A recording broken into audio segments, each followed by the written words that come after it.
وہ اس سے نظریں چرائے بس سر جھکائے اس کے پیچھے چل رہی تھی۔ ہادی کو یہ خاموشی کسی بڑے طوفان کا پیش خیمہ محسوس ہوئی۔ جیسے ہی وہ دونوں تھوڑا اوپر پہنچے، طوبا حواس باختہ انداز میں درے شوار کی تلاش میں نیچے اتر رہی تھی۔ اسے دیکھ کر اس کی جان میں جان آئی۔ تھینکس گاڈ تم زندہ ہو، یقین مانو 101 دفعہ آیت الکرسی پڑھ کر پھونک چکی ہوں تم پر۔ طوبا بے چین انداز میں اس کی طرف بڑھی۔ شکر کرے فاتحہ نہیں پڑھنی پڑی، ورنہ آپ کی غزل نے آج ارادے تو ایسے ہی تھے، ہادی سنجیدگی سے بولا تھا۔ آپ کہاں سے آگے اچانک؟ طوبا حیران ہوئی۔ اپنی روزی روٹی کے چکر میں گھوم رہا تھا جنگل میں، مجھے کیا پتا تھا آپ لوگوں نے اب انسانوں کو چھوڑ کر جانوروں کو تنگ کرنا شروع کر دیا ہے۔ او مائی گاڈ، یہ تمہارے پاؤں کو کیا ہوا، کیسے چوٹ لگی؟ وہ بوکھلا کر اس کے پاؤں پر جھکی اور اس کا جائزہ لینے لگی۔ خدا نخواستہ تمہاری زبان پر تو چوٹ نہیں لگی؟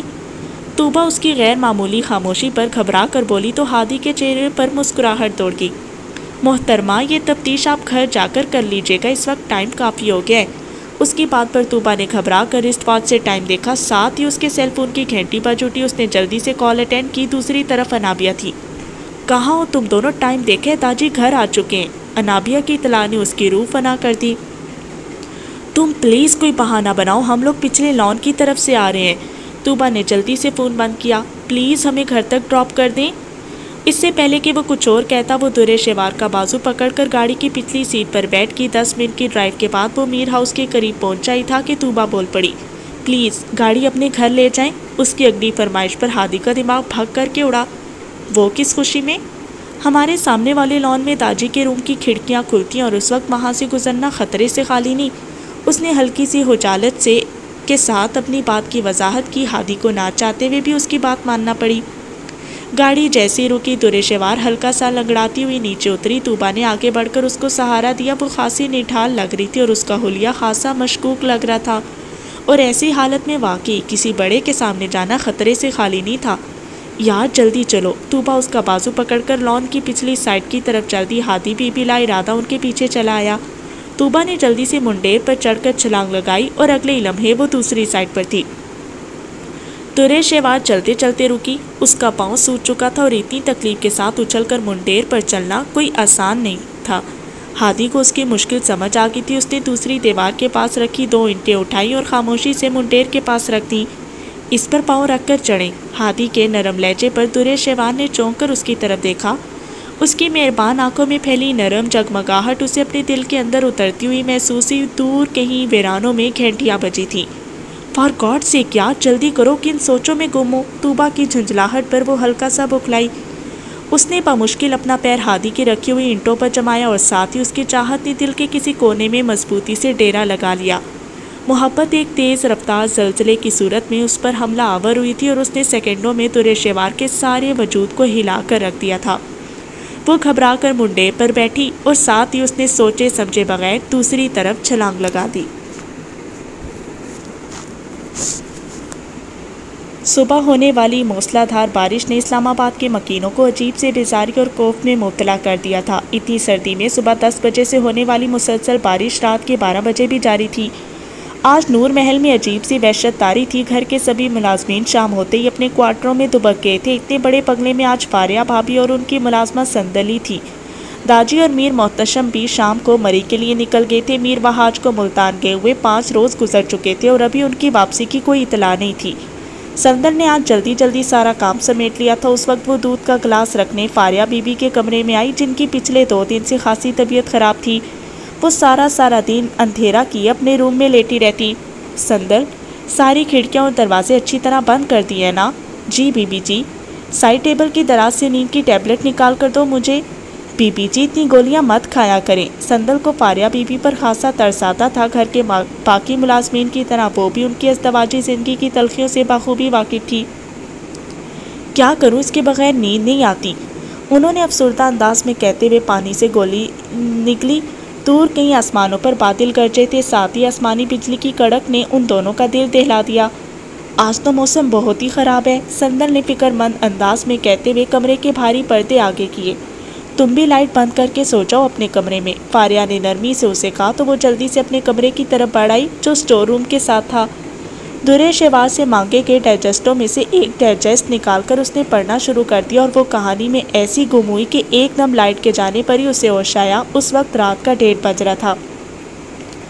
چوکیدار نے ابھی جنریٹر نہیں چلایا تھا۔ وہ کچھ دیر انتظار کر کے اٹھی اور موبائل فون کی روشنی میں اس نے اپنے بیڈ روم کا دروازہ کھولا اور موم بتی کی تلاش میں کچن کی طرف قدم بڑھائے۔ اپنی دھن میں جیسے ہی وہ باہر نکلی، سٹنگ روم کا دروازہ باہر سے کھلا اور بڑی تیزی سے میر وحاج اندر داخل ہوئے۔ سندل کو سامنے دیکھ کر ان کی آنکھوں میں عجیب سی پراسرار چمک ابھری۔ سندل کا دل پوری طرح دھڑکا۔ اگلے ہی لمحے وہ تیزی سے آگے بڑھے اور اس سے پہلے کہ سندل ان کے ارادوں کو سمجھتی، انہوں نے اچانک اس کے منہ پر ہاتھ رکھ کر اسے زبردستی گھسیٹتے ہوئے ساتھ والے کمرے میں لے جا کر پٹکا۔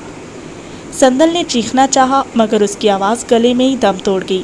بہت سرعت کے ساتھ وحاج صاحب نے کمرہ اندر سے لاک کیا۔ باہر چوکیدار نے جنریٹر چلا دیا تھا۔ اس کے شور میں سندل کی گھٹی گھٹی سی چیخیں کمرے میں ہی دم توڑ گئیں۔ کس قدر عجیب ہوگی ہے یہ سندل۔ انابیہ شاہ بلوط کی لکڑی کا بنا بھاری بھرکم دروازہ کھول کر پیچھے لان میں نکلی تو اس کی پہلی نظر اسی پر پڑی تھی۔ پچھلے لان میں تاجدار بیگم نے آج اپنا خاص مخصوص تخت پوش نکلوا کر باہر رکھا ہوا تھا۔ اس پر وہ اپنی دیورانی شارکا بیگم کے ساتھ براجمان تھی۔ ان سے کچھ فاصلے پر سردیوں کی جاتی ہوئی تیز اور چمکیلی دھوپ میں سندل کیاری کے پاس بیٹھی ہوئی تھی۔ انابیہ نے چائے کی ٹرے تاجدار بیگم کے پاس رکھی اور اپنا کپ اٹھا کر ان کے پاس رکھی کرسی پر بیٹھ گئی۔ اس نے بغور سندل کو دیکھا۔ اس کا جسم انتہائی کمزور، آنکھیں اندر کو دھسی ہوئی، رنگ و روپ اجڑا ہوا، وہ بالکل اس خزانے کی مانند لگ رہی تھی جسے کسی نے سرے عام لوٹ لیا ہو۔ ایک ہفتہ پہلے جب وہ 103 بخار کے ساتھ میر ہاؤس پہنچی تو اس کے والدین کے ساتھ ساتھ گھر کے مالکوں کے بھی ہاتھ پیر پھول گئے تھے۔ وہ بالکل بھی اپنے حواسوں میں نہیں تھی۔ ہائے ہائے، دیکھو کہیں مرمرا تو نہیں گئی؟ ندرت امی نے دہل کر اپنے سینے پر ہاتھ رکھا۔ نہیں نہیں چھوٹی امی سانس لے رہی ہے۔ طوبہ نے فوراً کان لگا کر اس کی سانسوں کے زیر و بم کو محسوس کر کے انہیں تسلی دی۔ لیکن کیسے بے سود ہے یہ؟ شارکا بیگم کو بھی پریشانی لاحق ہوئی۔ مجھے لگتا ہے بیگم صاحبہ نمانی کا دل نہیں لگا ادھر۔ سندل کی والدہ رشیدہ بیگم دوسروں سے زیادہ خود کو تسلی دینے کے انداز میں بولی۔ کمبخت کو دل لگانے کے لیے تھوڑا بھیجا تھا وہاں؟ تاجدار بیگم نے بیزاری سے سر جھٹکا۔ لگتا ہے کسی چیز سے ڈر گئی ہے یہ۔ رشیدہ بیگم نے بوکھلا کر صفائی دی۔ لو وہاں کون سا جن بھوت بستے ہیں، انسانوں میں ہی تو گئی تھی۔ ندرت امی کے طنزیہ لہجے پر سندل کی ماں گڑبڑا سی گئی، لیکن پھر بھی اکثر چیخیں مارتی ہے رات کو نیند سے اٹھ کر۔ اس کی ماں نے فکر مند انداز سے ان کی معلومات میں اضافہ کیا۔ اچھا، یہ بات گھر کی باقی خواتین کے لیے تشویش کا باعث بنی۔ اسے دم کروا کر لاؤ کیکر والے بابے سے۔ تاجدار بیگم کے مشورے پر رشیدہ بیگم اگلے دن ہی اپنی بیٹی کو لے کر پیر مراد علی شاہ کے آستانے پر پہنچ گئی، لیکن کوئی افاقہ نہیں ہوا۔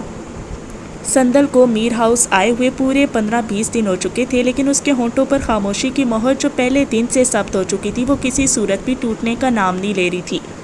بخار تو جلدی اتر گیا تھا، لیکن اس کے ہونٹوں کی ہنسی، آنکھوں کی شرارت اور سارا لاؤبالی پن بھی ساتھ ہی لے گیا تھا، اور یہ بات گھر کے سبھی مکینوں کے لیے باعث تشویش تھی، کیونکہ اس کے ہونٹوں سے تو بات بات پر ہنسی کے جھرنے پھوٹتے تھے، اور اس بات پر اسے اکثر ہی تینوں خواتین سے جھاڑ بھی پڑتی تھی۔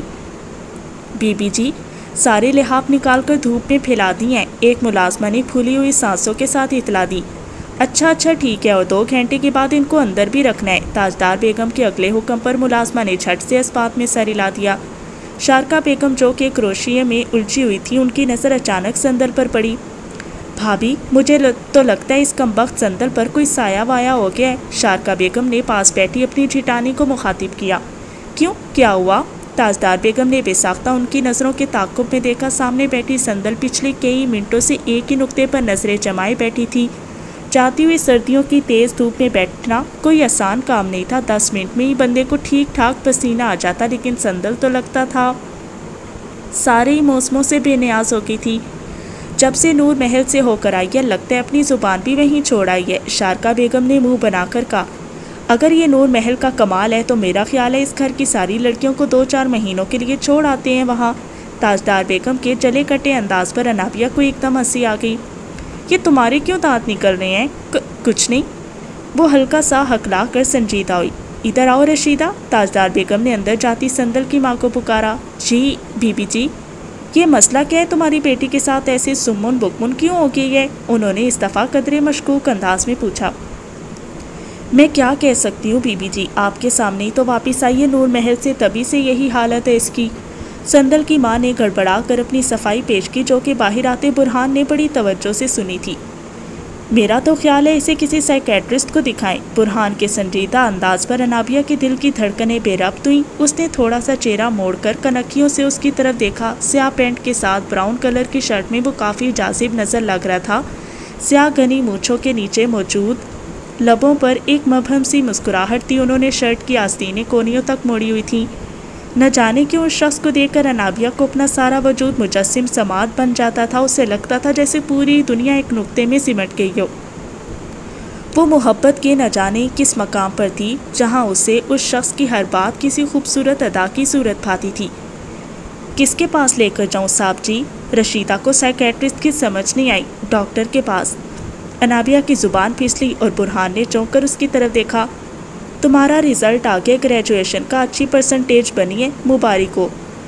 برہان کے منہ سے نکلنے والی اس خلاف توقع بات نے انابیہ کے دل کا موسم یکدم ہی دلکش کر دیا۔ اسے قطعاً امید نہیں تھی کہ وہ اس طرح مبارکباد بھی دے سکتے ہیں۔ تمہیں آج پتہ چلا ہے؟ رزلٹ آئے ہوئے تو 3 دن ہو گئے۔ تاجدار بیگم نے اپنے بیٹے کی کلاس لی۔ پتہ تو تھا لیکن ذہن سے نکل گیا تھا۔ وہ انابیہ اور اس کی والدہ کے سامنے ایک دم خجالت کا شکار ہوئے۔ ویسے اب کیا سوچا ہے تم نے؟ انہوں نے فوراً ہی بات کا رخ بدلا۔ پراسپیکٹس چاہیے تھا یونیورسٹی کا۔ انابیہ نے ہلکا سا جھجک کر کہا۔ ایڈمیشن لینا ہے کیا؟ وہ خوشگوار حیرت کا شکار ہوئے۔ کیا ضرورت ہے گھرداری سیکھو، ساری زندگی ماں باپ کے گھر تھوڑا رہنا ہے تم نے؟ شارکا بیگم نے اس کے ارمانوں پر اوس ڈالی۔ چچی جان، کم از کم ماسٹر تو کرنا چاہیے ہر لڑکی کو، اور آپ ایڈمیشن لینے دیں اسے۔ برہان کے دو ٹوک سنجیدہ انداز پر ایک لمحے کو تو شارکا بیگم کو بھی چپ لگ گئی تھی اور انابیہ کے دل میں کئی کلیاں ایک ساتھ چٹکی تھیں۔ آپ کیا کہتی ہیں امی؟ ہاں لا دو تم اسے داخلہ فارم، اچھا ہے تمہارے ساتھ آئے جائے گی۔ تاجدار بیگم کی بات پر برہان کے چھکے چھوٹے۔ کیا مطلب میرے ساتھ کیوں؟ وہ ہلکا سا سنبھل کر گویا ہوئے۔ ظاہری سی بات ہے، جس یونیورسٹی میں تم پڑھاتے ہو وہیں جائے گی نا یہ؟ وہ لاپرواہی سے سر جھٹک کر بولی۔ جس نے ایڈمیشن لینا ہے اس سے تو پوچھ لیں۔ وہ ہلکی سی کوفت کا شکار ہوئے۔ ہاں بتاؤ انابیہ۔ تاجدار بیگم بیٹھے بیٹھے سارے معاملات نپٹا لینا چاہتی تھیں۔ جیسا آپ کہیں بڑی امی۔ کس سبجیکٹ میں لینا ایڈمیشن؟ اس دفعہ سوال ان کی طرف سے آیا تھا۔ اکنامکس میں۔ انابیہ نے سر جھکائے آہستگی سے جواب دیا۔ پڑھ لو گی؟ کیوں نہیں پڑھ سکتی؟ انابیہ کے پرے اعتماد انداز پر وہ ہلکا سا گڑبڑائے۔ اس سے جوابی شکوے کی کہاں امید تھی۔ اٹس اوکے، پراسپیکٹس لا دوں گا۔ انہوں نے اپنی طرف سے بات ختم کی اور تاجدار بیگم کی طرف متوجہ ہوئے۔ فاریہ بھابی کی طبیعت ٹھیک نہیں ہے، آپ کو بلوا رہی تھی نور محل۔ کیا ہوا؟ پتہ نہیں، میں نے پوچھا نہیں ڈیٹیل سے، آپ خود بات کر لیجیے گا۔ اچھا کر لوں گی، اللہ جانے کون سا سیب بستا ہے نور محل میں، جو جاتا ہے بیمار ہی رہتا ہے۔ وہ گھٹنوں پر ہاتھ رکھ کر بامشکل اٹھی اور ایک گہری نظر سامنے کیاری کے پاس بیٹھی سندل پر ڈالی، جو ابھی تک گمسم حالت میں تھی۔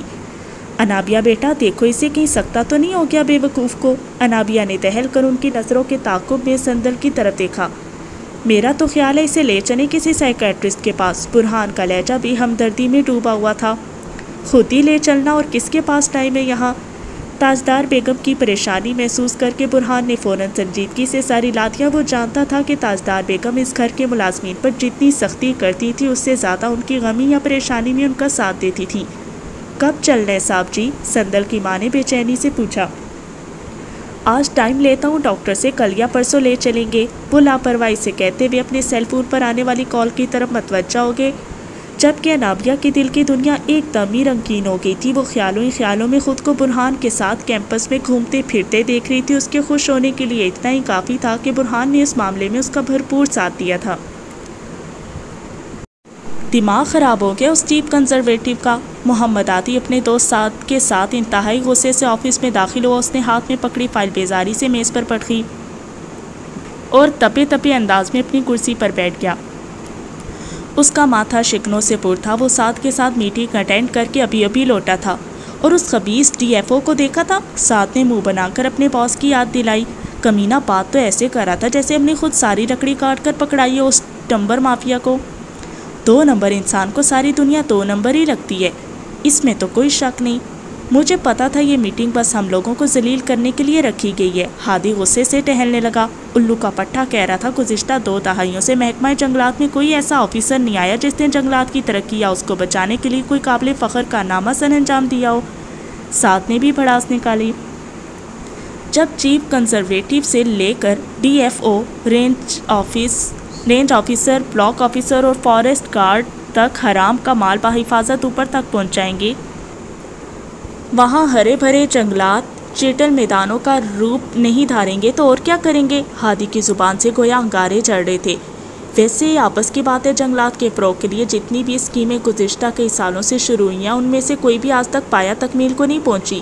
ان اسکیموں نے افسران کی دولت میں تو خاطر خواہ اضافہ کیا اور لاکھوں روپے کی ریکوریاں خواہ بیچارے فارسٹ گارڈز اور فارسٹرز وغیرہ پر ڈالی جا رہی ہیں۔ ہادی کے اکتائے ہوئے انداز پر ساتھ تیزی سے اٹھا اور آفس کا دروازہ اچھی طرح سے بند کیا۔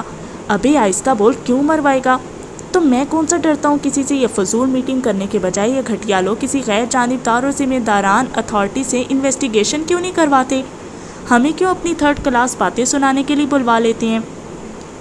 انویسٹیگیشن کون کروائے گا؟ یہاں تو آوے کا آوا ہی بگڑا ہوا ہے، اس حمام میں سبھی ننگے ہیں میرے پیارے دوست، اس نے طنزیہ لہجے میں کہتے ہوئے ڈرائی ملک قہوے میں مکس کرنا شروع کیا۔ دل تو کرتا ہے ایک رپورٹ بنا کر میں ہی بھجوا دوں اینٹی کرپشن ڈپارٹمنٹ میں۔ اس کی بات پر ساتھ کو کرنٹ لگا۔ اوئے بیٹا، بریک پر پیر رکھ، کیوں اپنے ساتھ مجھے بھی مروائے گا؟ وہ تڑپ کر بولا۔ مرنا تو تم نے ویسے بھی اپنے ڈپارٹمنٹ کے ہاتھوں سے بچے گا تو ٹمبر مافیا اڑا دے گا تجھے۔ یاد نہیں وہ شاہد رضوی، انہی جنگلات سے ملی تھی نا اس کی لاش، جس کو ایمانداری کے دورے پڑتے تھے۔ ہادی کی بات پر ساتھ بے چین ہوا۔ کیا ہو گیا تمہیں آج؟ وہ خوف زدہ ہوا۔ صبر کا پیمانہ لبریز ہو گیا، اس خبیث کی باتوں نے دماغ گھما کر رکھ دیا آج میرا۔ وہ بیزاری سے ریوالونگ چیئر گھمانے لگا۔ میری تو کل والے کیس نے نیندیں اڑا رکھی ہیں، تم جرت دیکھو خاقان علی کے بندوں کی، اتنی قیمتی لکڑی دن دہاڑے اسمگل کر رہے تھے مری سے۔ ساتھ کے پریشان لہجے پر ایک استہزائیہ مسکراہٹ اس کے چہرے پر بھی دوڑ گئی۔ میر خاقان کے خاندان کو عادت پڑ گئی ہے حرام کھانے کی، وہ زہر خند لہجے میں گویا ہوا۔ ایک دن پہلے پنجاب پولیس نے ایک گاڑی کو پکڑا تھا جس کے ذریعے عمارتی لکڑی کو پنڈی منتقل کیا جا رہا تھا، اور جس شخص کے زمینوں سے اسے چرایا گیا تھا اس کی شکایت پر پولیس پہلے سے الرٹ تھی، اور یہی وجہ تھی کہ انہیں رنگے ہاتھوں پکڑ لیا گیا۔ تم نے مخالف پارٹی کو کیس کرنے کا مشورہ دے کر اچھا نہیں کیا۔ اچھا یار، کوئی تو جو میر فیملی کو بھی لگام ڈالے، ان کی غنڈہ گردی بڑھتی جا رہی ہے دن بدن۔ میں نے تو ماما کی فرمیں بھجوا دی ہیں ان لوگوں کو، یقیناً کوئی اچھا وکیل ناکو جنے چپائے گا ان لوگوں کو۔ ہادی اچھا خاصا مطمئن تھا۔ میری مانو مٹی ڈالو اس قصے پر، جن کا نقصان ہوا ہے وہ جانے اور میر خاقان جانے۔ ساتھ دل میں ڈرا ہوا تھا۔ سوری یار، یہ کیس ڈائریکٹ آیا تھا میرے پاس، اور اس شخص کا ایریا بھی میرے ہی انڈر آتا ہے، اس لیے میں تو کسی کو بھی پیچھے ہٹ جانے کا مشورہ ہرگز نہیں دوں گا۔ ہادی چائے کا خالی کپ میز پر رکھ کر کھڑا ہوا۔ کدھر کے ارادے ہیں آپ؟ گھر چلو، ذہن کچھ ڈسٹربس آئے، آج جا کر تھوڑا ریسٹ کرتے ہیں۔ ہادی نے میز پر رکھا اپنا لیپ ٹاپ بیگ میں ڈالا۔ ٹھیک کہہ رہے ہو تم، آج کا دن ہی منحوس تھا۔ وہ بھی میز پر رکھا اپنا سیل فون اٹھا کر کھڑا ہوا۔ میں تو گھر جاتے ہی شاور لوں گا اور لمبی تان کر سو جاؤں گا۔ دونوں باتیں کرتے ہوئے گاڑی میں آ کر بیٹھ گئے۔ ہادی نے تھکے انداز میں ڈرائیو سیٹ سنبھالی اور ساتھ نے میوزک آن کر کے خود کو تھوڑا فریش کرنے کی کوشش کی، اور جیسے ہی گاڑی میر ہاؤس کے پاس پہنچی، سامنے کھڑے ارسل نے انہیں دیکھ کر بڑی گرم جوشی سے ہاتھ ہلایا۔ مارے گے؟ ساتھ نے بے اختیار بالوں میں ہاتھ پھیرا۔ کیا مصیبت ہے یار؟ ہادی زیر لب بڑبڑایا۔ اس وقت وہ کسی بھی قسم کی مروت کا مظاہرہ کرنے کے موڈ میں نہیں تھا۔ تم آج کل ہوتے کہاں ہو؟ شام کی وقت تک چھوڑ رکھی ہے، یقین مانو تمہارے بغیر بالکل مزہ نہیں آتا۔ ارسل بڑی بے تکلفی سے ساتھ کی طرف کے شیشے پر جھکا اس کی کلاس لے رہا تھا۔ بس یار، آج کل کام کا کافی پریشر ہے، ایک دفعہ گھر آ کر دوبارہ نکلنے کی ہمت ہی نہیں ہوتی۔ ساتھ نے مسکراتے ہوئے جواب دیا۔ چلو آج تھوڑی سی ہمت تو کرنی پڑے گی، مطلب گھر میں بڑے مزے کے چائنیز سموسے اور رول بنے ہیں، اس لیے آج تو چائے پیے بغیر نہیں جانے دوں گا۔ ارسل نے بے تکلفی سے اس کی طرف کا گاڑی کا دروازہ کھول کر باہر آنے کا اشارہ کیا۔ ہادی نے بے چینی سے پہلو بدلا۔ نہیں یار، پھر صحیح۔ ساتھ نے اسے ٹالنے کی کوشش کی۔ آج تو نہیں، بالکل سنوں گا، فوراً نکلیں آپ لوگ۔ ارسل ان دونوں کے بار بار منع کرنے کے باوجود زبردستی انہیں میر ہاؤس کے اندر لے آیا تھا۔ اس وقت وہ دونوں میر ہاؤس کے شاندار انٹیریئر والے ڈرائنگ روم میں بیٹھے ہوئے تھے۔ کمرے کا فرنیچر خاصی قیمتی لکڑی کا بنا ہوا تھا اور سینٹر میں ایرانی قالین بچھا ہوا تھا۔ دائیں طرف کی دیوار پر اس گھر کے مکینوں کے آباء و اجداد کی تصویریں بڑے قیمتی اور نازک فریموں میں آویزاں تھیں۔ ڈرائنگ روم کے بائیں دیوار پر صادقین کی ایک خوبصورت پینٹنگ اور کارنر ریک میں کرسٹل اور ہاتھی دانت کی بنی نازک اشیاء رکھی ہوئی تھیں۔ تم مانو یا نہ مانو، یہ سارا فرنیچر چوری کی لکڑی کا بنایا ہوا لگ رہا ہے مجھے۔ ارسل جیسی اندر چائے کا کہنے کے لیے گیا، ہادی نے نسبتاً ہلکی آواز میں بے لاگ تبصرہ کیا، جسے سن کر ساتھ نے دہل کر دروازے کی طرف دیکھا۔ آہستہ بکواس کرو، کسی نے سن لیا تو یہیں پھانسی گھاٹ بنا دے گا ہمارا۔ ہاں، ان کے باپ کا راج ہے نا، ہادی نے تنزیہ انداز میں سر جھٹکا۔ باپ کا نا سے دادا کے پاس تو اچھی خاصی منسٹری ہے، اس لیے زبان دانتوں کے نیچے ہی رکھو۔ ساتھ نے تنبیہی نظروں سے اسے گھورا۔ اسی وقت دروازہ دھڑ کر کے کھلا اور درِ شوار اپنی کزن انابیہ کے ساتھ منہ بناتی ہوئی اندر داخل ہوئی۔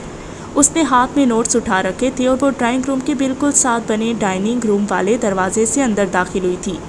درمیان میں ویلوٹ کا پردہ تھا، اس لیے وہ دونوں سعد اور ہادی کی موجودگی سے بے خبر تھیں۔ درِ شوار نے ہاتھ میں پکڑے نوٹس لا کر ڈائننگ ٹیبل پر پرکھے۔ ایک تو اس گھر میں کوئی سکون کی جگہ بھی نہیں ہے جہاں بیٹھ کر انسان ڈھنگ سے دو چار رٹے ہی لگا سکے، تو کس نے کہا تھا فیل ہونے کو پہلی دفعہ ہی نکل جانا تھا محنت کر کے؟ انابیہ ہنسی۔ ویسے بھی آپ سے توقع نہیں تھی مجھے اس گھٹیا بات کی، پہلے کیا اس گھر کی خواتین کم تھی جو آپ بھی اتر آئی ہیں میدان میں تانے دینے کے لیے؟ وہ ٹھیک ٹھاک برا مان کی۔ نہیں، میں کیوں تانا دوں گی، بھلا اچھی طرح جانتی ہوں ان کی تلاش میں تو تم جنگلوں کی خاک تک چھان آئی ہو اور آوارہ کتے تک پیچھے لگوا لیتی ہو، پیر تک زخمی کروا لیتی ہو۔ انابیہ کا موڈ خاصا اچھا تھا، اس لیے وہ ایک دفعہ پھر شرارت کر گئی۔ خدا کا نام لے بیاں، کیوں وہ خوفناک واقعہ یاد کرواتی ہیں؟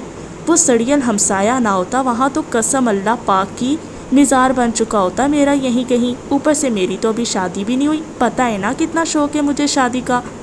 درِ شوار کی بات پر ہادی نے بیزاری سے پہلو بدلا اور ساتھ نے بامشکل اپنے کہکے کو حلق میں دبایا۔ شرم کرو، ایک تو اس نے تمہاری جان بچائی اور اوپر سے تم اس بیچارے کو سڑیل کہہ رہی ہو۔ بھئی فرض بنتا تھا اس کا، آخر کو ہمسائیوں میں اس کی، اور پتہ ہے نا اسلام پہ ہمسایوں کے کتنے حقوق ہیں۔ درِ شوار کو باتوں میں ہرانا کون سا آسان کام تھا، لیکن برا ہو ارسل کا جو ایک دم ہی کمرے میں آیا۔ ارسل کے بچے، کہاں غائب ہو تم صبح سے؟ وہ بے تکلف انداز میں گویا ہوئی۔ آہستہ بولو، ڈرائنگ روم میں گیسٹ بیٹھے ہوئے ہیں۔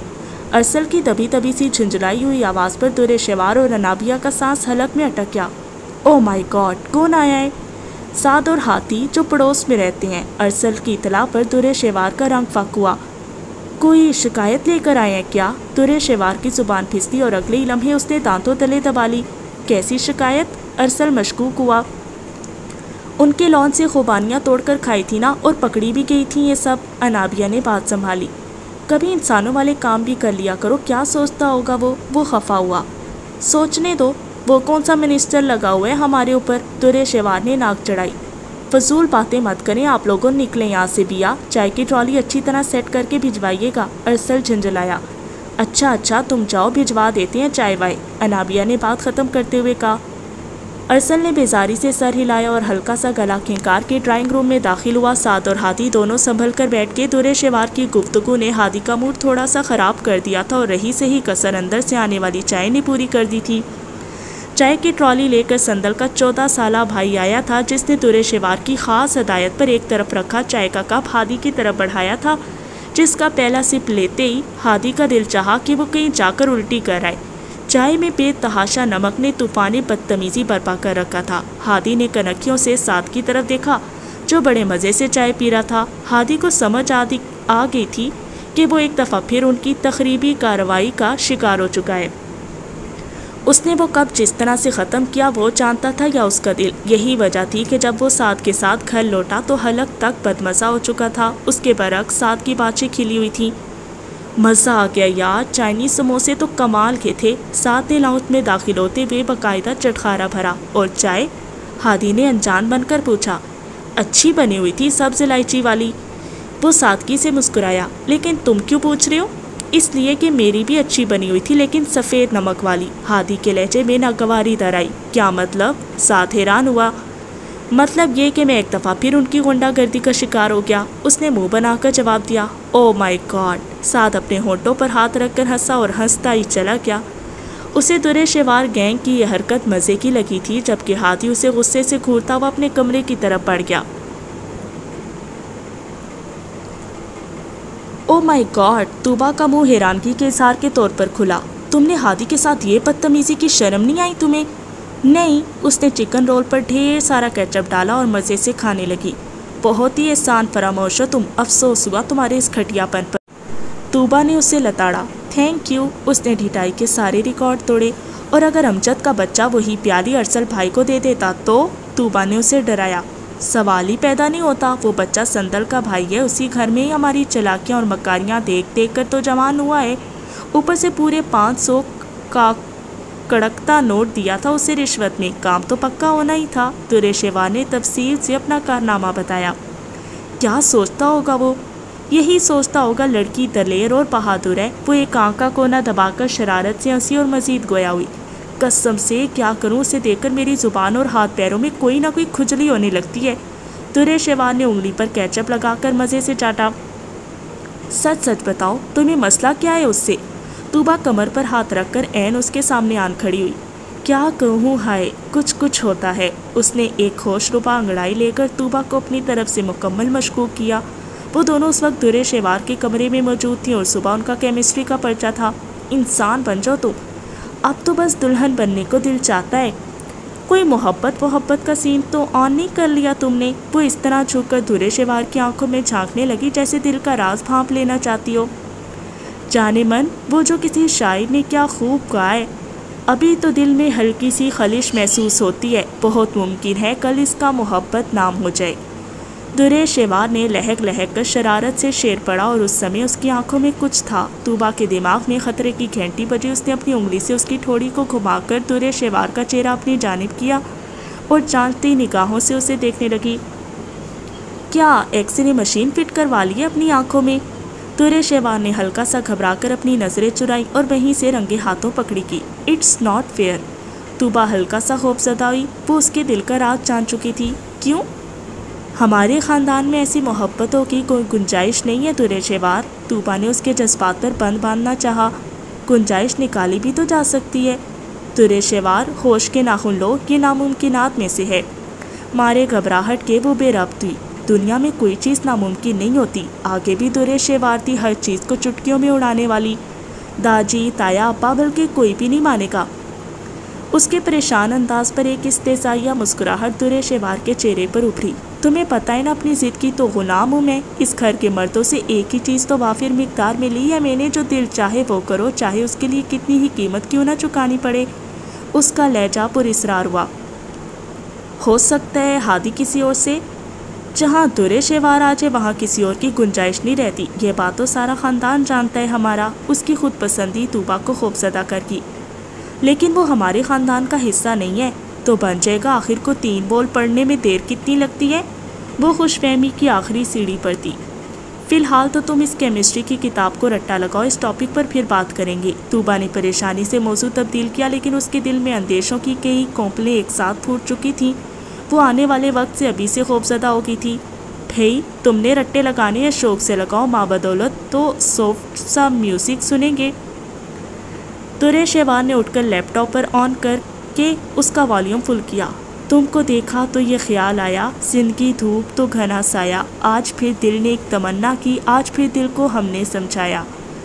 جگجیت کی خوبصورت آواز میں پورے کمرے میں گونجنے لگی۔ درے شیوار نے اٹھ کر ہادی کے کمرے کی طرف کھلنے والی کھڑکی کھولی اور پردہ پیچھے کیا۔ اس کے چہرے پر بڑی دلکش سی مسکراہٹ تھی۔ طوبا کو اپنا دل مزید ڈوبتا ہوا محسوس ہوا۔